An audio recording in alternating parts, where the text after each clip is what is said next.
நீங்க அந்த சிக்கந்தர் ராஜா கிரௌடோட ஆடினாரு அந்த டான்ஸ் என்னமா இருந்துச்சு?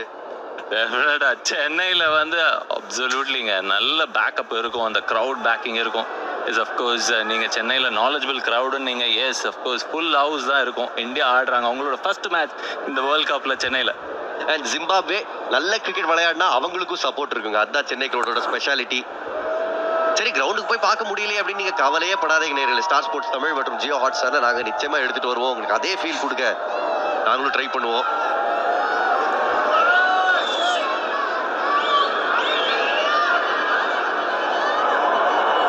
நீங்க மட்டும் விளையாடுங்க, நான் இங்க பேசிக்கிட்டு இருக்கேன்றாரு.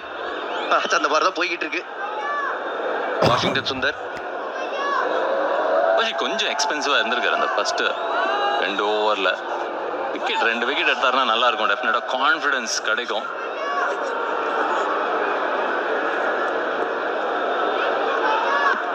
லயன் கேஷட் விருதா சவுத்தாம்ப்டனுக்கு விளையாடின ஃபுட்பால் பிளேயர் இப்ப கிரிக்கெட் விளையாட வந்திருக்காரு நெதர்லாண்டுக்கு. லயன் கேஷட் அவரோட பேரு, மன்னிக்கவும்.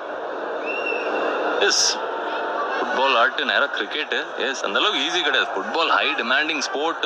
முத்து என்ன பாரா சொல்றீங்க? யாராவது பேட்ஸ்மேன் நல்லா விளையாடினா கமெண்டேட்டர்ஸ்ல என்ன சொல்லுவாங்க? பால் ஃபுட்பால் மாதிரி தெரியுது, ஃபுட்பால் மாதிரி தெரியுது. அவர் ஃபுட்பாலே விளையாட்டு வந்திருக்காரு. அது காலில் அடிக்கணும், இது பேட் வச்சு அடிக்கணும். நானும் அதை தான் சொல்லுவேன். என்கிட்ட நம்ம நானி சார்ல நிறைய சொல்லுவேன், பால் ஃபுட்பால் மாதிரி தெரியும்.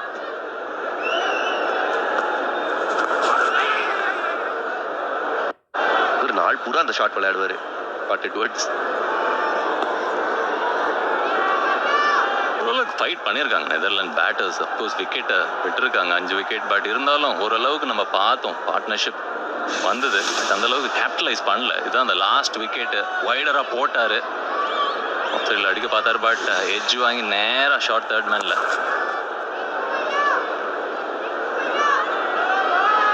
லைன் டிஃபரன்ஸ், இந்த லென்த் வேரியேஷன் எல்லாம் ட்ரை பண்றாரு வாஷிங்டன் சுந்தர். ஆப்வியஸ்லி ஒரு இன்ஜுரிக்கு அப்புறம் வராரு. நியூசிலாந்து சீரீஸ்க்கு மிஸ் பண்ண வேண்டிய நிர்பந்தம் இருந்துச்சு காயம்னால. இன்ஃபேக்ட் வார்ம் அப் மேட்சஸ் கூட திலக் வர்மா மாதிரி பிளேயர்ஸ்லாம் விளையாடினாங்க இன்ஜுரியிலேருந்து வந்தாலும். பட் வாஷிங்டன் சுந்தர் அது விளையாட முடியல. கரெக்டாக சொன்னீங்க. After long time probably match experience அவ்வளோ இல்லை. நீங்கள் எவ்வளோதான் நெட்ஸில் போட்டிருந்தாலும் அந்த மேட்ச் எக்ஸ்பீரியன்ஸ் ரொம்பவே இம்பார்ட்டன்ட்டு.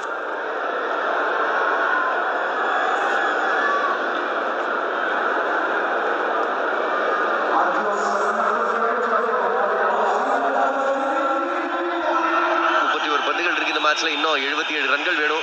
எவ்வளவு பக்கத்துல வருவாங்க நெதர்லாண்ட்ஸ், அதான் கேள்வி.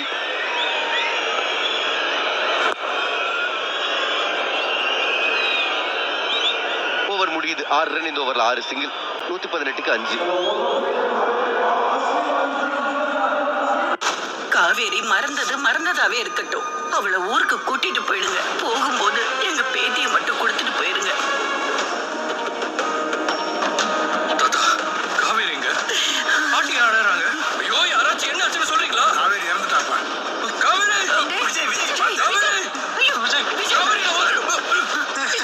உனக்காக இல்லைனாலும் உன் குழந்தைக்காக நீ நல்லபடியா வாழ வேண்டாமா? இந்தா, நீ ஆசைப்பட்ட மாதிரியே பெண் குழந்தை.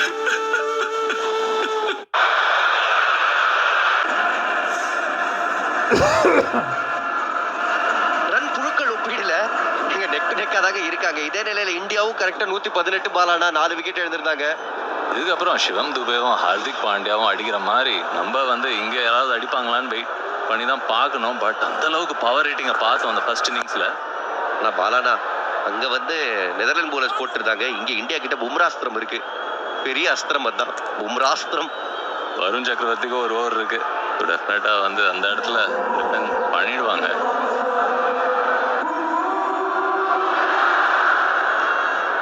பும்ரா நிச்சயமா கேட்டிருப்பாங்க ரெஸ்ட் வேணுமான்னு. ஏன்னா அது வந்து இப்ப பிளேயர்ஸ் தான் கேட்கறாங்க, உங்களுக்கு ரெஸ்ட் வேணும். பும்ரா இல்ல, இந்த ஃப்ளோல இருக்கும்போது ஒவ்வொரு மேட்சும் மொமெண்டம் இழக்காம இருக்கிறது முக்கியம் அப்படின்னு சொன்னாங்க டீமோட பேட்டிங் கோச் பிரஸ் கான்ஃபரன்ஸ்லயே. விக்கெட்ஸ் நார்மல், நீங்க விக்கெட்ஸ் எடுக்க உங்களோட கான்ஃபிடன்ஸ் டெஃபினட்டா வந்து ரொம்பவே இம்பார்ட்டன்ட். ஃபுல்லா எடுத்திருக்காரு அந்த பால. ஸ்மார்ட்டான batting Scott Edwards. Short third தலைக்கு மேல பவுண்டரி. ஏபி டிவிலியர்ஸ் ஷாட் இது. உள்ள டெலிவரி அந்த அளவுக்கு டைம் எக்ஸ்ட்ராவா இருந்தது. ரிஃப்ளெக்ட் பண்ணி தேர்ட் மேன் மேல பார்க்குறோம். யார்க்கர் அட்டெம்ப்ட், பட் அந்த அளவுக்கு எக்ஸிகியூஷன் இல்லை. பட் லேட்டா வர விட்டு ஆடினாரு ஸ்காட் எட்வர்ட்ஸ். பாருங்களேன், அதாவது ஹேண்டில்லையே கிரிப்பை மாத்துறவங்கள பார்த்துருவோம். இவர் பேட்டோட பிளேட பிடிச்சிட்டாரு. பிளேட பிடிச்சி அதுக்கப்புறம் அடிச்சாரு ஸ்காட் எட்வர்ட்ஸ். இன்ட்ரெஸ்டிங்கான எக்ஸிகியூஷன்.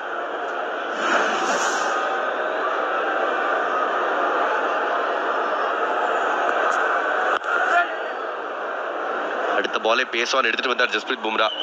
அவரோட ஹோம் கிரவுண்ட். ஸோ கிரவுட் நிச்சயமா என்ஜாய் பண்ணியிருப்பாங்க. இன்ஃபேக்ட் அக்சர் பட்டேலுக்குமே ஹோம் கிரவுண்டா இருந்திருக்கும். அவர் விளையாடி இருந்தா. அவர் இந்த மேட்ச் அன்பார்ச்சுனேட்லி மிஸ் பண்ணாரு. நல்லா என்ஜாய் பண்ணியிருக்காங்க. Super turn out. மிகப்பெரிய கிரிக்கெட் ஸ்டேடியம். அண்ட் ஒரு டீமுக்கு மட்டும் இல்ல, 2 டீமுக்கும் சப்போர்ட். இங்க பாருங்க, சுட்டி குழந்தைகள். அடனே நல்லா ஆடுறடா தம்பி.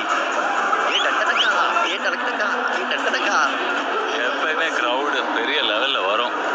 Ahmedabad Narendra Modi stadium is of course கெப்பாசிட்டியும் பெரிய கெப்பாசிட்டி. 1 lakh above. அதாங்க, அதாவது அவங்களோட கேபிட்டல் சிட்டி ஆம்ஸ்டர்டாம்ல இருந்து இருக்கிற மக்கள் எல்லாம் இந்த ஸ்டேடியம்ல பிட் பண்ணா கூட 9 லட்சம் தான் அங்க ஊரோட ஜனத்தொகை. 1.5 லட்சம் இந்த கிரவுண்டோட கெப்பாசிட்டி. அது ஊரை ஃபிட் பண்ணிடலாம். ஃபர்ஸ்ட் இது மொட்டேராவா இருந்தது. மீன் அதுக்கப்புறம் வந்து ரீபில்ட் பண்ணாங்க. நானும் என் டெஸ்ட் டெபியூ இங்கே தான் பண்ணேன் அகேன்ஸ்ட் நியூசிலாந்து.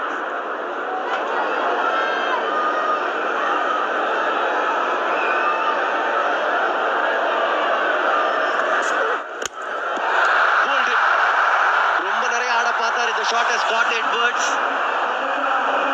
அந்த ஷாட் தான் அவருக்கு ரன்ஸையும் கொடுத்துச்சு. ஆனா அதே ஷாட் தான் அவரோட விக்கெட்டையும் கொடுத்துருக்கு டீம் இந்தியாவுக்கு.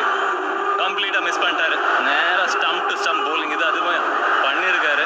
நம்ம பார்த்துருக்கோம். Yes of course stump to stump bowling. பூம்ராவோட எக்ஸிகியூஷன் லென்த் பாலுங்க கம்ப்ளீட்டா மிஸ் பண்ணியிருக்காரு. ஹேண்டில் ஸ்வீப் ஆட பார்த்தாரு ஸ்காட் எட்வர்ட்ஸ். அந்த அளவுக்கு எலிவேஷன் எதுவுமே கிடைக்கல. கம்ப்ளீட்டா மிஸ் பண்ணியிருக்காரு.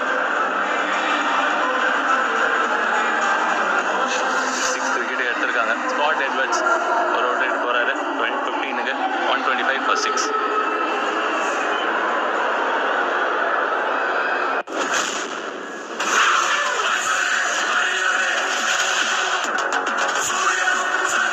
जगन्नाथ प्रभु क्या हो रहे हैं?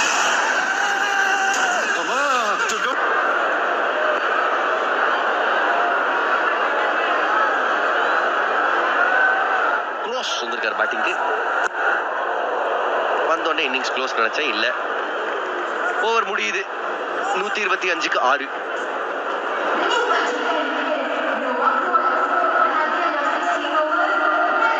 நாளைக்கு last of triple headers ladies and gentlemen. 3 முக்கிய போட்டிகள் அப்படின்னு சொல்லணும்னு எனக்கு ஆசை தான். ஆனா பெருசா கான்சிக்வன்ஸ் இல்லை. பட் சில இன்ட்ரெஸ்டிங்கான கிரிக்கெட் எதிர்பார்க்கிறோம். ஏன்னா மொமெண்டம் எடுத்துட்டு போக பார்ப்பாங்க சில டீம்ஸ். சூப்பர் 8க்கு வெஸ்ட் இண்டீஸ் அதை பண்ண நினைப்பாங்க அகேன்ஸ்ட் கனடா கோல்கத்தால. அதுக்கப்புறம் ஸ்ரீலங்கா அகேன்ஸ்ட் ஜிம்பாப்வே. 2 டீமும் குவாலிஃபை ஆயிருக்கு. அவங்களோட மோதல் இன்ட்ரெஸ்டிங்கா இருக்கும். அதுக்கப்புறம் ஆப்கானிஸ்தானும் கனடாவும் முடிச்சு வைக்கிறாங்க சென்னையில் அந்த match. West Indies unbeaten in the tournament. வேற லெவல்ல வந்திருக்காங்க அகைன்ஸ்ட் கடைக்குட்டி இட்டலி. நான் முறைக்கிறாங்க. நைஸ். அந்த மேட்சை பத்தி பேச, இந்த மேட்சை முடிச்சு வைக்க ஸ்டாட்ச் குரு நானியை அழைக்கிறோம். அனிருத்தா அண்ட் பத்ரி. இன்னும் யாராவது இருக்காங்களா? இங்க பும்ரா அண்ட் வருண் சக்கரவர்த்தி 2 பேரும் பார்த்தீங்கன்னா இந்த மேட்ச் இந்த இன்னிங்ஸ் இந்த சேஸை வந்து டீரெயில் பண்ணிட்டாங்க டோட்டலாக. பார்க்குறோம் 2 quick for him. You miss I hit. இந்த மாதிரி எல்லாம் நீங்கள் ஆடினீங்கன்னா கண்டிப்பாக பும்ராவெல்லாம் அடிக்கவே முடியாது. நேராக ஆடினாலாவது பரவாயில்ல. ஸோ பும்ரா ஒரு ஜீனியஸ் போலர். கமெண்ட்ரி பாக்ஸில் அணி இருக்காரு along with Badri. Group stage கம்ஃபர்டபுளாக இருந்திருக்காங்க இந்தியா. எங்கேயாவது வாஷிங்டன் சுந்தர் ஒரு விக்கெட் எடுக்க முடியுமா? இதுதான் ஒரு எதிர்பார்ப்பு. பட் வருண் சக்கரவர்த்தி எட்ட கேம் கலக்கியிருக்காருங்க. 3 for 14 3 ஓவரில். இன்னைக்காவது அவர் ஒரு 4வது ஓவர் போட்டு ஒரு 5 for எடுப்பாருன்னு ஒரு ஆசை தான். வணக்கம் பத்ரி. வணக்கம் நானி. வணக்கம் மணி. வாஷி கொஞ்சம் நல்லா மொல்லமா தூக்கி போட்டாருன்னா விக்கெட் எடுக்கலாங்க. ரொம்ப வேகமாக போட பார்க்குறாருன்னு தோணுது எனக்கு. கொஞ்சம் ஸ்லோவராக போட்டால் நெதர்லாண்ட்ஸ் பேட்ஸ்மேனை கஷ்டப்படுத்தலாம். வருண் டெஃபனட்டாக கலக்கியிருக்காருங்க. இந்தியாவோட எக்ஸ் ஃபேக்டர் எனக்கு தெரிஞ்சு வருண் சக்கரவர்த்தி இந்த ஒரு டோர்னமெண்ட்ல. கண்டிப்பாக வருண் சக்கரவர்த்தி அவர் வந்து டூ குட்டுங்க. எஸ் ஆல் டீம்ஸ் அதுவும் போல்டு எடுத்து தள்ளிட்டு இருக்காரு. இவர் ரொம்ப ரொம்ப வேகமாக நீங்கள் சொன்ன மாதிரி பத்திரி ரொம்ப ஃபாஸ்டிஷாக போடுறாரு. ரீசனபிளி பிக் கிரவுண்டு தைரியமாக தூக்கி போடலாம். 66-20